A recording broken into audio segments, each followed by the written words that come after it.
उसामा भाई, ये बहरिया टाउन कराची के अंदर बहुत सारे कमर्शियल प्रोजेक्ट्स आ रहे हैं, इनके ऊपर कुछ एनालिसिस तो दें। जी भट्टी साहब, बहुत सारे नंबर ऑफ़ प्रोजेक्ट्स हैं बहरिया में जो नए लॉन्च हुए। कमर्शियल ख़ास तौर पे बात करें तो बहरिया में एंट्रेंस पे जो मेन जिना के ऊपर आप आते हैं तो राइट एंड लेफ़्ट दोनों साइड पे जो 500 गज़ के मेन प्लॉट्स हैं कमर्शियली, इसके अंदर ख़ास तौर पे बात करें लेफ़्ट साइड की यानी बी साइड, इसमें तो नंबर ऑफ़ प्रोजेक्ट्स बन चुके हैं और एग्जीक्यूट हो गए। यानी अगर आप थीम पार्क कमर्शियल या थीम पार्क तक की बात करें तो इसमें काफ़ी सारे प्रोजेक्ट्स बन चुके हैं और वहाँ पे बहुत सारी बिजनेस एक्टिविटीज़ स्टार्ट हो गई हैं। लाइक बैंक्स आ गए हैं। लाइक अगर एक ख़ास प्रोजेक्ट की बात करें तो उसके अंदर आपको अकेडमीज़ मिलती हैं, उसके अंदर आपको बहुत सारी फूड के हवाले से बात करें तो रेस्टोरेंट्स मिलते हैं, शोरूम्स गाड़ियों के बन गए हैं। तो प्रोजेक्ट्स तो बहुत सारे आ रहे हैं और इनकी नीड और ये चीज़ें भी डे बाई डे बेहतर हो रही है। सर सैफ, आप इसके बारे में क्या कहेंगे? हाँ जी, आप सही कह रहे हैं कि इस वक्त जो बिल्डिंग बन रही बेसिकली रिक्वायरमेंट है तो बन रही है और नई से नई जो बिल्डिंग आना और उनका सेल होना, इसके पीछे एक जो जिसे कहते हैं कि मेन थीम है या जो उनको पुश मिल रही है, वो जो फाइल हैं, डिस्प्यूटेड फाइल हैं और जो बाउंड्री वाल के बाहर फाइल चली गई और उनकी एडजस्टमेंट का जो सीन चला, उसकी वजह से ये बहुत सारे प्रोजेक्ट्स बने। और दूसरी बात ये कि इन प्रोजेक्ट्स की रिक्वायरमेंट भी है, इन फ्यूचर इनकी नीड भी है। ये दोनों फैक्टर मिले तो इतना ज़्यादा काम हो। जिस स्पेस से ये काम हो रहा है, स्पेस से काम रूटीन में होते नहीं हैं कि हर आए दिन नया प्रोजेक्ट लॉन्च हो रहा है और हर एक प्रोजेक्ट पहले से बड़ा है। और अगर जुनाब एवेन्यू की बात करें तो 500 गज़ का प्लॉट है, 15 से 18 फ्लोर पे आ रहे हैं। थीम कमर्शियल में आते हैं तो 2000 गज़ का एवरेज प्लॉट साइज़ है और कोई 25 फ्लोर पे जा रहा है, कोई 30 फ्लोर पे जा रहा है। किसी में 1500 शॉप हैं और तो किसी में 1200 फ्लैट हैं। तो प्रोजेक्ट तो बहुत बड़े ह्यूज प्रोजेक्ट्स हैं, लेकिन इनकी चूँकि इंफ्रास्ट्रक्चर इस लेवल का है और कराची में इतनी बड़ी आबादी है और वैसे भी पाकिस्तान में कहते हैं कि हर साल 12 लाख घर की रिक्वायरमेंट है, तो रिक्वायरमेंट भी नो डाउट इतनी है जितना काम हो रहा है। सही है। अच्छा, ये वाले जो प्रोजेक्ट्स बन रहे हैं इसमें सिर्फ ये तो नहीं है ना कि कमर्शियली ही एक्टिविटीज़ होगी, रेजिडेंशियल भी तो उसके साथ साथ है। मतलब अगर आप मेन जिना की बात करें उसके ऊपर भी अब तो बहरिया ने अलाउ किया हो कि आप रेजिडेंशियल प्रोजेक्ट साथ बना सकते हैं। इसके बारे में इतने नंबर ऑफ़ अपार्टमेंट्स नए बनने जा रहे हैं, आए दिन बड़े से बड़ा प्रोजेक्ट लॉन्च हो रहे हैं बहरिया में। तो ये वाले जो हैं इसकी खपत और इसकी जो, क्योंकि अभी तो फ़िलहाल तो हर बंदा इसको एक्सेप्ट भी कर रहा है और मार्केट में क्योंकि इसकी सेलिंग है अच्छी और एंड यूज़र तक क्योंकि ये चीज़ जा रही है, इसके बारे में आप क्या कहते हैं कि इसका फर्दर क्या स्कोप है?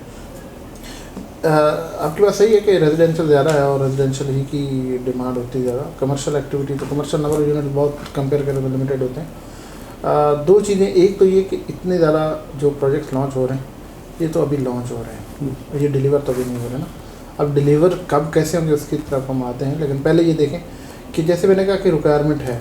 आप ये देखें कि हमने कैलकुलेशन की थी कि बहरिया टाउन ने जो आज तक built in property hand over कर दी है, जिसमें अपार्टमेंट्स हैं, विलाज हैं, सब, तो तकरीबन 15,000 बनते हैं और अभी 5,000 इन प्रोसेस है, जिसमें ये हम हाइट भी गिनते हैं और कुछ थोड़े से और मिला दें।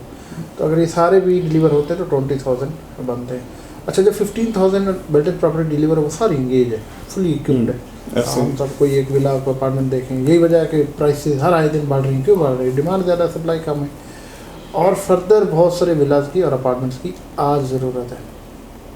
अभी हम देखते हैं किसी भी प्लेस में जाते हैं वहाँ विला बनना शुरू हो गया, एकदम स्पीड से विला बना। क्यों? कि डिमांड इतनी स्पीड से आई है। लोग एक तरफ एकदम इस तरफ रश कर रहे हैं, यहाँ मूव होना चाहते हैं, शिफ्ट होना चाहते हैं। यहाँ पे बिल्ट इन प्रॉपर्टी मिल नहीं रही। इस वक्त उस बंदे की कामयाबी है बहरिया टाउन के अंदर जो जितना जल्दी कोई भी प्रोजेक्ट बना के उसको हैंड ओवर करता है। उसमें आप वाली बात है कि जो रेजिडेंशियल उसकी ज़्यादा डिमांड है, रहायश पहले, बिजनेसेस बाद में। तो जितना जल्दी को डिलीवर करेगा उतनी बड़ी उसकी कामयाबी है, क्योंकि इस वक्त बहुत शिद्दत से ज़रूरत है। अब आते हैं कि जो ये सारे प्रोजेक्ट लॉन्च तो हो गए, ये डिलीवर कितनी देर में हो जाए? सेल भी हो गए, बिल्कुल। अब ये डिलीवर कब होंगे? बिल्कुल। देखिए, जो 10th फ्लोर तक की बिल्डिंग है या 12th फ्लोर तक बिल्डिंग है, जिनको हम लिबर्टी कमर्शियल कहते हैं, जिनके 2 से 2.5 साल के पेमेंट शेड्यूल हैं। देखिए, मेरा जो ख्याल है, जो प्रैक्टिस हमने देखी है पिछले 10 से 15 साल में अपने एक्सपीरियंस में, ये प्रोजेक्ट 3 से 4 साल लगेंगे इनको। एवरेजली 4 साल तक ये डिलीवर होंगे। भले वो सारे बिल्डर अच्छे काम करने वाले हैं, स्पीड से काम करेंगे, स्पीड से डिलीवर करेंगे, सारा कुछ है, लेकिन एक्सपीरियंस ये कहता है कि इनके ऊपर टाइम लग जाता है। अब आते हैं कि जो 500 गज के प्रोजेक्ट्स हैं जना एवेन्यू, जो कि 15 से 18 फ्लोर पे जाएंगे, हम रेजिडेंशियल की बात करें और उनमें अपार्टमेंट्स बनेंगे, तो वो भी 5 से 6 साल से कम के प्रोजेक्ट्स हैं। 5 साल तो एवरेज लगा लें। पेमेंट शेड्यूल हम देख रहे हैं मार्केट में, कोई 2.5 साल का है, कोई 3 साल का है, लेकिन एवरेज हम बात करें, हो सकता है कोई 2.5 साल 3 साल में भी करे, लेकिन वो फिर ये है कि दिन रात एक करेगा तो फिर जाके इस लेवल पे काम करेगा। अदरवाइज एवरेजली 5 साल लगेंगे आपको 500 गज के प्लॉट में।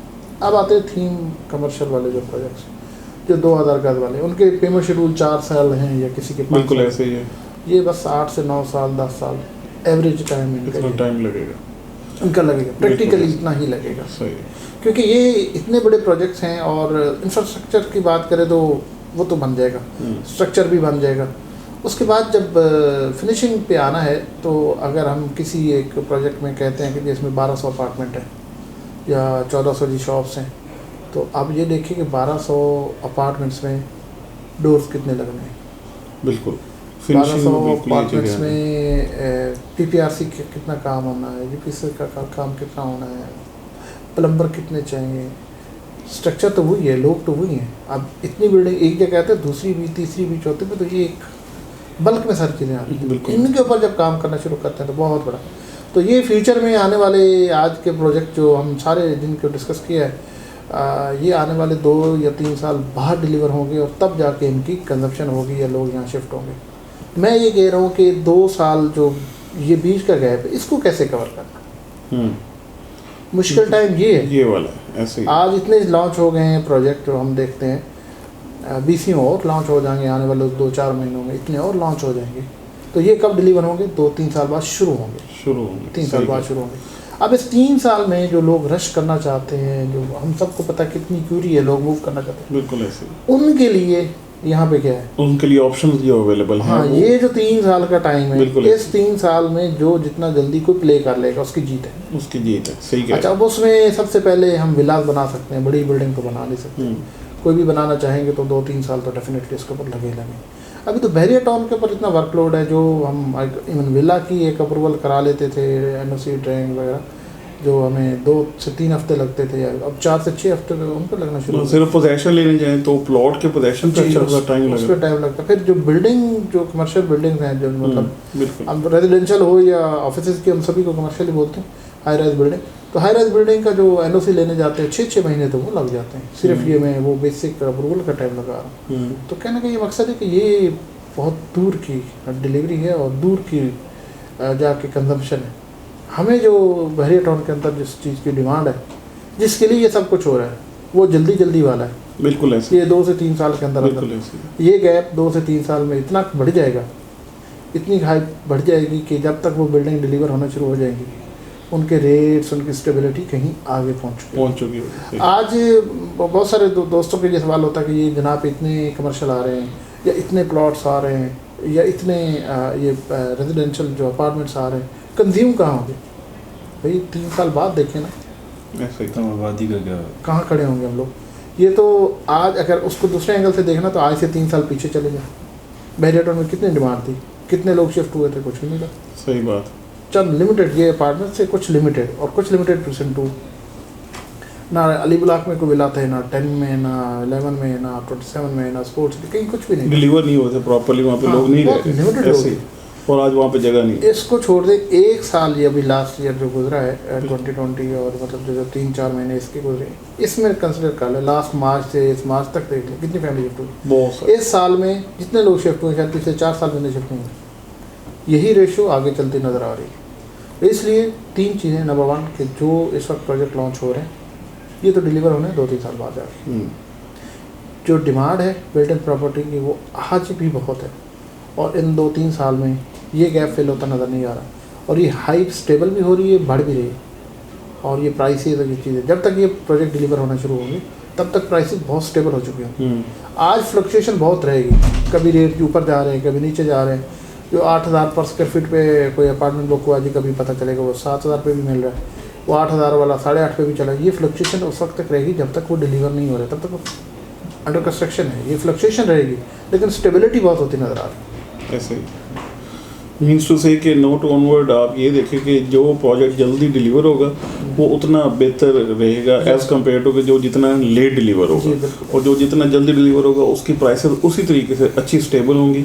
उनके अंदर अगर सेलिंग बाइंग कोई बंदा इन्वेस्टर ख़ास तौर पे आके उसमें करना चाहें तो उन प्रोजेक्ट्स को देखें, उनको कि जो जल्दी डिलीवर हो, जो लोग कमिटेड हैं, जो टाइम से पहले अपनी जो बात है उसको पूरा करते हैं, उनको ही प्रेफर करना चाहिए। बिल्कुल सही कह रहे हैं। अभी कुछ जो छोटे प्रोजेक्ट्स हैं जिसमें कैद कमर्शियल है, कुछ जो 125 स्क्वायर यार्ड या वो 133 स्क्वायर यार्ड के प्लॉट्स हैं, जी जी मेरे से अगर कोई पूछता तो मैं उनको यही कहता हूँ कि इनको प्रेफर करें, बिल्कुल ऐसे। क्योंकि ये छोटी इन्वेस्टमेंट है, छोटे प्रोजेक्ट, इनमें को हर्डल भी आ जाए तो डूएबल है, मैनेजेबल है। जैसे बड़े प्रोजेक्ट में कोई डिले आता है, हर्डल आता है तो उसको सालों लग जाएंगे। बिल्कुल तो छोटे प्रोजेक्ट्स में करें तो मेरे ख्याल से आप वाली बात को जल्दी डिलीवर भी हो जाएंगे। और कमिटमेंट तो मैं समझता हूँ यहाँ पे जो भी काम कर रहा है वो सारे लोग कमिटेड भी हैं, क्योंकि यहाँ पे एक जिसने भी काम करना वो एक अपना ब्रांड बनाने जा रहा है। एक दो प्रोजेक्ट की यहाँ कहानी नहीं है, ये तो स्टार्ट है। तो बिल्कुल जो भी काम करेगा वो प्लानिंग के साथ, कमिटमेंट के साथ आएगा। मैं ऐसा नहीं सोचता खुदा ना खास्ता कोई किसी वजह से खुद ही डिले करेगा तो अनसीन तो मिसहैप होते रहेंगे, ज़ाहिर इतना बड़ा काम है। तो ये है कि छोटे प्रोजेक्ट में ये है करेंगे तो उसमें डिलीवरी भी जल्दी है, और उसमें मैं समझता हूँ बिल्डर के लिए भी उसके लिए एक जीत है, वो आसानी है, मैनेज कर। प्राइसेस भी वहाँ पे कंफर्टेबल हैं और ये सारी फैसिलिटीज। बहुत शुक्रिया साहब Thank आपके you. टाइम का, बड़ी साहब आपका बहुत शुक्रिया।